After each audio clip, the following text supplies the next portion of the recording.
Alright, so I'm here to make a video to talk about the conjunction of Saturn and Ketu.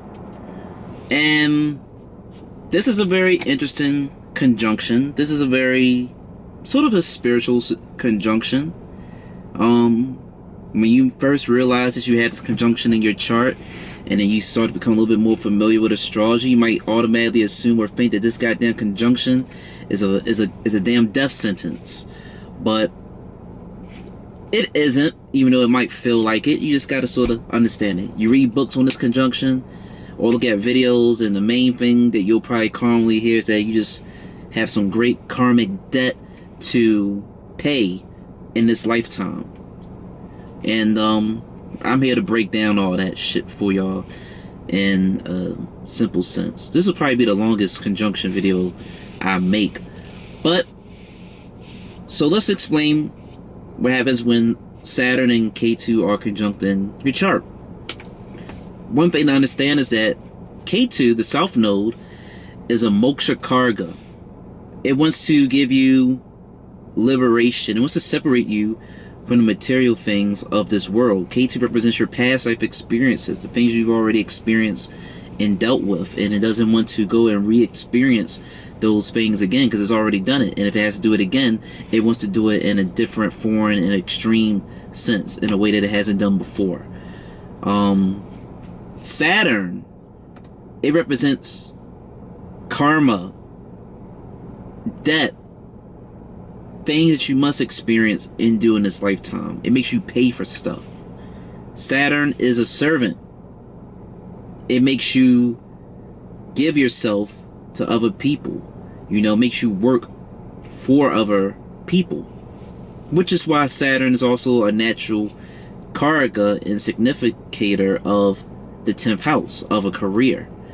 Because essentially, whether you are working underneath somebody, or whether you are like the boss of a company, you work for yourself, at the end of the day, if you don't have no customers, if you don't have nobody to serve, then you're not going to make no money and stuff. So everybody, in a sense, is a servant. You're serving somebody. So that's what Saturn is. When these two come together, there's a conflict of interest here. Because you see, Saturn is very materialistic. Not materialistic in a sense, it wants to make you rich and it wants to be rolling around in wealth. No. Saturn can make you very wealthy, and Saturn can make you very poor, depending on how it's placed in your chart. But Saturn doesn't necessarily signify wealth, but it is a materialistic planet in the sense that it's going to make you deal with the material problems and drama of the world. It's going to make you deal with the diseases. It's going to make you deal with the bills. It's going to make you deal with whatever it is that you got to deal with and experience in this lifetime. Saturn's going to make you deal with that. So it makes you deal with very human, worldly problems that we all face. It puts obstacles and limitations, and it makes you deal with them. And it teaches you lessons through these karmic debts, through these obstacles that you have to go through. Now, like I said, Ketu, it's like, bro, I don't want to deal with this no more. I've dealt with this type of stuff, and I don't want to do it no more. I want to do something differently. So that's the conflict of interest. So when these two are coming together, Saturn is making Ketu do something that it doesn't want to do. Now, if you're forced to do something that you don't want to do, you're likely going to have an attitude, have a tantrum, or half-ass it. You're not going to give it your best. So therefore, this conjunction, depending on what house it's in your chart, it's like this karmic knot. It's a very tumultuous, turmoil, ball of knot and energy. Because you're making Ketu want to do something it doesn't want to do. Saturn's, like I said, the karaka of karma and debts. And Ketu is liberation and separation. Ketu doesn't want to do this. Saturn's saying you're going to do this. Because for whatever reason you have to do this. You're missing a point. You're missing a picture. I don't care if you dealt with these type of things before over the course of your several past lives, but you haven't paid this specific debt that you need to pay. And I'm going to make sure that you pay it in this lifetime. And if you do try to avoid and dodge it, the debt is going to accrue. So you're going to have to do something even bigger, or pay something even bigger, or whatever, the more you try to dodge and avoid me. So with Saturn trying to make you pay for material karmic debts, and Ketu wants to be spiritual and separates it, these two got to meet in the middle, you know, because they just got to meet in the middle. You see, Saturn can make you a servant on a big grand scheme, on a big grand scale, or Saturn can make you a servant on a lower caste level. So for an example for how Saturn can make you a servant on a big worldly grandstand scale, think of a politician. I read books that sort of associate Saturn with politicians, because politicians, they have to beg for the people, beg for the voters to vote for them. So they, in a sense, are becoming like Saturn. And typically what a leader does when someone's in office, it's their job to serve us. They work for us. They're supposed to improve our lives, improve the country, which is very Saturnian, but they're just doing it in a grander scheme. These people in politics, they usually have money and nice dwellings and stuff. They're still doing a Saturnian role, but in a much more wealthier environment. Much so in the spotlight. Like I said, Ketu, it wants to be separated from the material world. It represents like renunciation. It's very spiritual. So that type of servitude doesn't really fit or correlate with some of the natural traits of Ketu. But on the other side of Saturn, of how you can be a servant, it could be like a criminal who ends up having to do maybe community service hours or something, you know, doing a whole lot of work, serving people locally and getting paid little to nothing. It could be like someone who is working at a homeless shelter or whatever, or working at a recreational center, or whatever. You're doing some type of work, some type of obligation where you're serving other people and you're really making little to no money. Or you could be like a famous public figure and you make no money. There's plenty of people in the world who might have a lot of followers, very influential, but they don't have no money. They're not rich. They're just very influential. But it's more easy for me to come up with more spiritual and religious figures, for examples, to illustrate the point that I'm making. You know, you could be a motivational speaker. And motivational speakers make money. But, you know, I'm pretty sure everybody who's in the same field is not making the same type of money. I'm pretty sure there's some people out there who could be a motivational speaker and uplifting people and helping people overcome their depression, but they're not really making no money. Or you could be like some saint, some guru, some spiritual figure who is in fact financially poor, and he or she could have a lot of followers, a lot of people who follow them and give them money, but they don't keep the money. They give the money that they receive to people who are in the same type of financial predicament as them or worse. You know, they serve other people, heal other people, but they don't keep the wealth, or they don't demand wealth or things from people.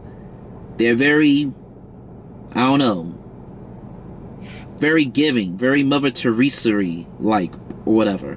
But they just give and heal other people, and they don't expect nothing in return.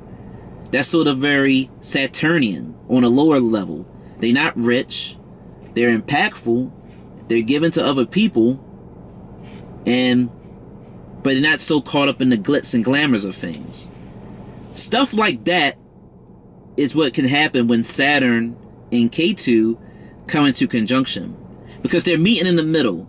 Saturn is still serving other people by, you know, doing community service, picking up trash, being like some janitor or garbage truck driver, whatever little lowly job that isn't really high on the social ladder. That's sort of like Saturn.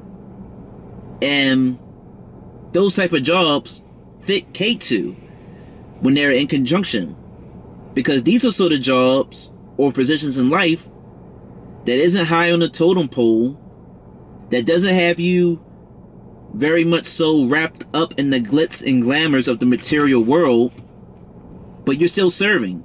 So you're not caught up too much in the material world in the sense of having nice luxuries, but you are caught up in the material world where you're still being obligated to other people, where you're still serving other people, where you have to worry about your health and all that stuff. So you're still dealing with worldly problems, but you're just not attached to so much of the material world in a sense, you know. Ketu is renunciation and Saturn is servitude. So this combination, it's like a tug of war. It sort of makes you express the quality of that house in a unique manner. Like, for example, let's say you was born with Saturn, Ketu in the 7th house. Saturn is like, you're going to have to deal with relationships in this lifetime. You got lessons that you need to deal with in this lifetime in regards to relationships. Ketu is like, I don't want to deal with relationships. I don't want to be in a relationship no more. I've experienced plenty of relationships. Saturn's like, I don't care. You're going to have to get into a relationship. And you're like, fine. So you get into the relationship and I don't know. You're just very unsatisfied. There's a multitude of things that can happen when you have Saturn and Ketu in the 7th house, or Saturn and Ketu in any of the houses, because I could come up with so many crazy examples to express the energy and quality of this conjunction. But another similar example is, think of it like this. Let's say you broke up with somebody. You just broke up with the person who is now your ex. Ketu is like, to hell with him or her. I don't want to be with them no more. But Saturn's like, listen, I know you missed them. Go hit them up. I don't care if it doesn't make sense that you need to hit them up. Go and hit that person up. Try to rekindle things, because there's a karmic lesson that you need to learn from that person. And it's like, why? I don't want to do it. I don't want to get hurt again. Saturn's like, I don't care if you gotta get hurt again or whatever. Go and experience this, because there's a lesson that you need to learn through these relationships, whether they are painful or not. You need to go and learn this. You need to go and experience it, you know. So that's sort of like the energy. It's a tug of war energy when it comes to Saturn and Ketu conjunction, because you're making someone do something that they don't want to do. They don't want to experience it. So like I said, for another example of Saturn and Ketu, if they're like in the 7th house, because relationship examples are easy for me to do. It's like, okay, Saturn makes you go into the relationship, and Ketu doesn't want to be in a relationship, right? Well, Ketu might have asked the relationships. You might have asked your relationships. You'd be like, fine, I want a companion, or I just want to have sex with this person, and I like them, but I don't want to be underneath them all the time. I don't want to see them all the time. That's the Ketu. It's renouncing. It's like, I already dealt with this. Nothing to matter with the person. Just, I don't really want to be around them all the time. I don't know. It's like, I don't know what I want type of feeling and energy. But Saturn's going to make you deal with that person. I don't know. Saturn and Ketu in conjunction in the 7th house might make you, I don't know, very wishy-washy. In any house, it's like, okay, I want to be with this person, but I don't want to commit to that person. Saturn is commitment. This is why Saturn is exalted in Libra, and this is why Saturn gains directional shift in the 7th house. Saturn is commitment. Saturn is servitude. Ketu doesn't want to be tied down to the material world. So Saturn's going to try to make you committed to partnerships. And Ketu is like, I really don't want to be in this partnership, or I don't want to be tied down in this partnership. So you got to find a way to sort of please these two. You got to find a way to cater to your partner while still having your individuality. Cater to your partner without feeling tied down by your partner. And this could make you attract a spiritual partner, a spiritual lover, and or this will damn near indefinitely cause you a whole lot of heartbreaks and trouble in the romantic sense. Because it's like, come on, in a more calm and realistic sense, relationships are work. Relationships require, a relationship is like a baby. You got to tend to it. A relationship is like a job. You got to show up every day. You got to be consistent or you're going to get fired. You got to work to keep that flame alive. So being early on in your life, your 20s, even your 30s, hell, even your 40s or whatever, but more so early in life, 20s and 30s, you're going to fall and bust your ass. Ain't too many people who's trying to really seriously deal with someone who really likes you, but they don't want to be underneath you all the time, or you're too inconsistent with you showing up for them. You just want to see them when you want to see them. No. Saturn's trying to make you listen. You're going to get your ass up and you're going to go do this job. And Ketu is like, I'll do it when I feel like it. I really don't want to do it, but I guess I'll do it. I'll do it at my own leisure. You just can't do things in your own leisure. So, I don't know. Saturn and Ketu in the 7th house will cause a lot of trials and tribulations and heartbreaks as you trying to find the perfect chemical balance of being committed and maybe being renounced. And then some people, they might not even find love at all. They might just say fuck love altogether, because trying to find this love that seemingly doesn't exist might be too much work for them. So they just end up renouncing things altogether, renouncing love altogether. But this type of thing can happen maybe in the 10th house. If you got this conjunction in the 10th house, you might find it hard to work underneath other people. And Ketu, yeah, Ketu might make it hard. The Ketu Saturn conjunction in the 10th house might make it hard for you to want to work and commit to working underneath somebody. You might not want to be in some high fancy platform and position of power. You might want to be in a lower position, or a position that doesn't require so much responsibility, but it's still maybe a pivotal one where you're giving to other people. So this conjunction in the 10th house might give you unusual jobs, or make you quit and leave your jobs a lot in search of something that's really hard to find or damn near doesn't exist. If you got this conjunction in the 4th house, the 4th house is the relationship with the mother and the home life. Saturn is like, you're going to deal with relationships and matters in regards to your mother and or your home life. Ketu's like, I want to be separated from these things. I don't want to deal with maybe the mother and the home life. And just 2 malefics alone in the 4th house, or a bunch of malefics in the 4th house or 4th lord, can automatically separate you from the 4th house. It can make you either leave the house at an early young age and travel a lot. You might get kicked out the house, or the home life might be terrible. You might not like being in the home. You probably can't sit still at home. But in a more dramatic sense, for me to give my point across of how Ketu wants to separate and Saturn's going to make you deal with something, and they both sort of meet in the middle. Like I said, Saturn's like, okay, you're going to deal with things in relation to your mother and the home and all that stuff. And Ketu's like, I don't want to deal with it. I already dealt with this type of stuff before. So Ketu is like, I don't want to deal with this stuff. So depending on how your chart is, I'm going to make this person lose their mother at an early age. I'm going to make sure their mother dies while you're still young, so you don't have to deal with a mom no more. And Saturn's like, okay, you want to kill this person's mother? Fine. I'm going to still make you have to deal with a mother, because you're going to develop a spiritual connection with your mother, a spiritual relationship with your mother. You might become real spiritual and mystic, and maybe you see ghostly, shadowy apparition figures of your mother or whatever. Or say Ketu's like, fine, I don't want to deal with a home.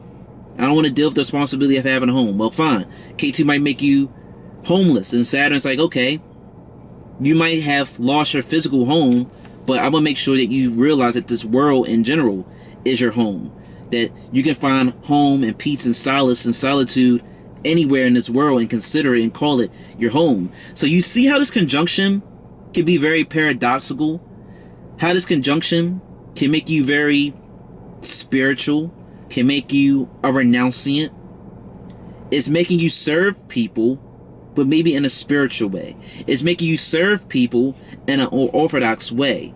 It's making you do something that you are unattached to at the same time.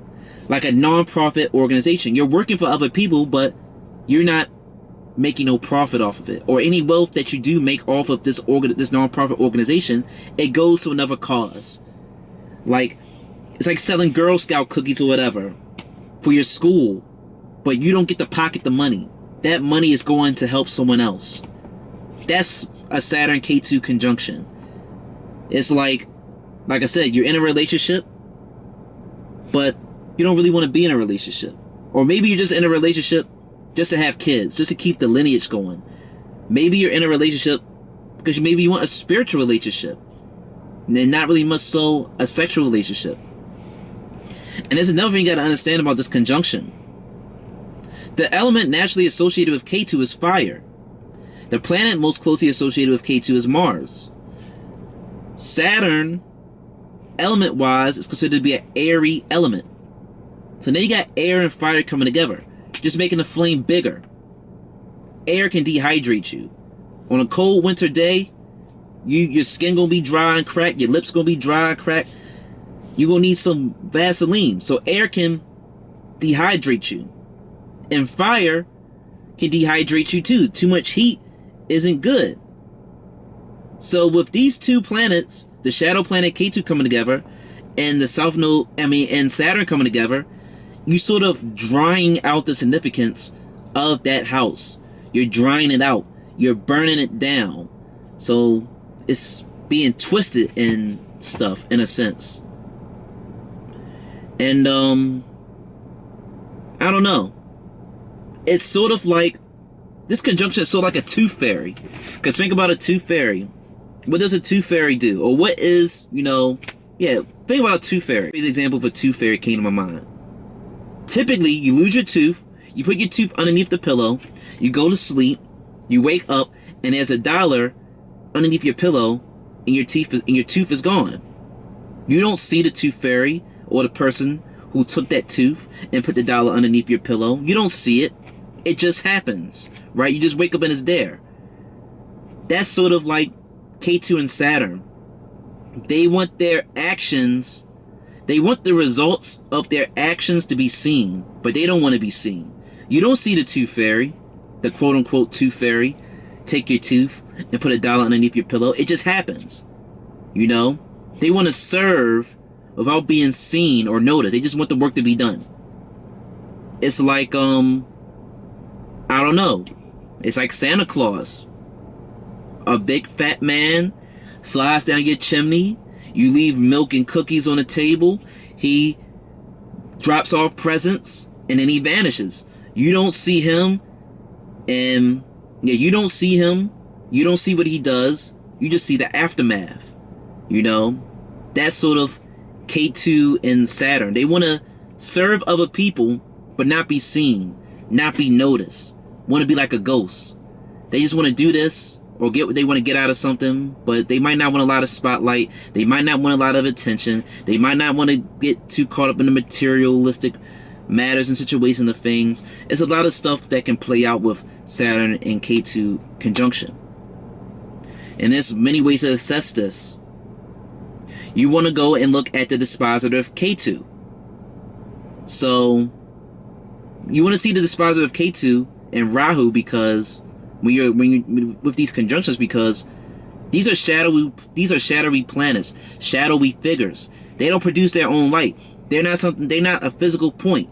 They are not a physical planet that you can touch. They are a position. They are a point. They're invisible.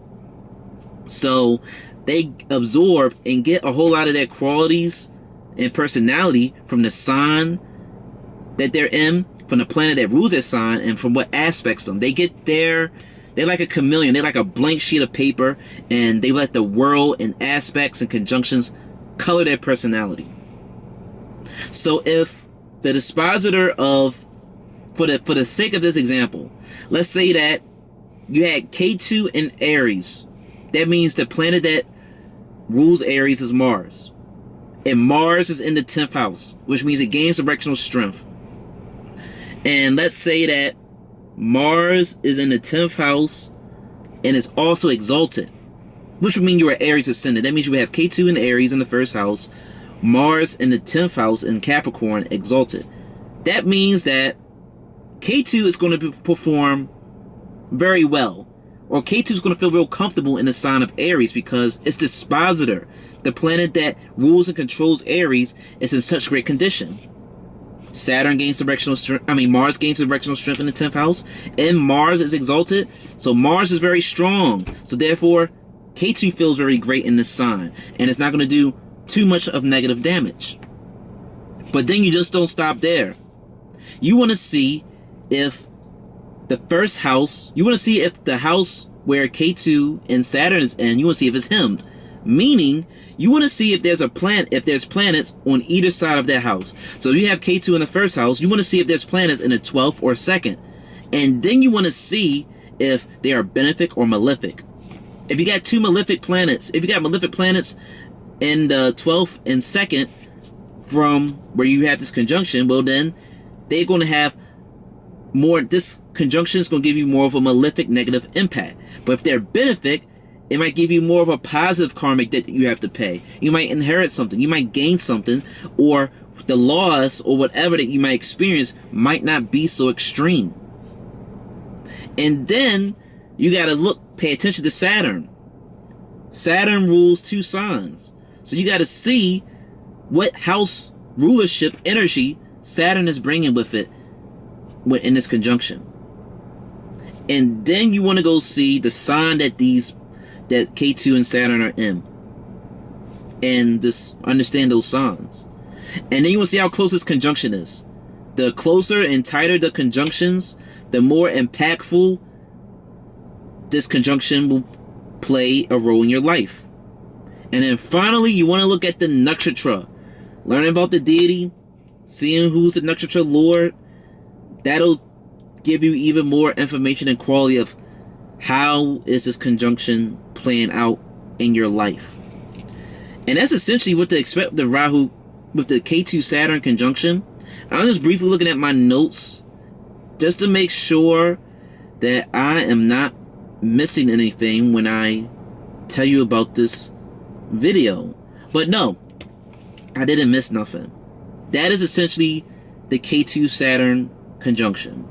It can unfold in many different ways, but I gave y'all the foundation, the root of what is going on with this conjunction, and I hope it gave you a lot of great understanding on yourself when you look at your chart and you see that you have this conjunction. Because I know for a fact, this is my ego talking now, there is no video like this on YouTube explaining the Ketu Saturn conjunction in such great clarity and stuff. But thank you. See you when I make my next video.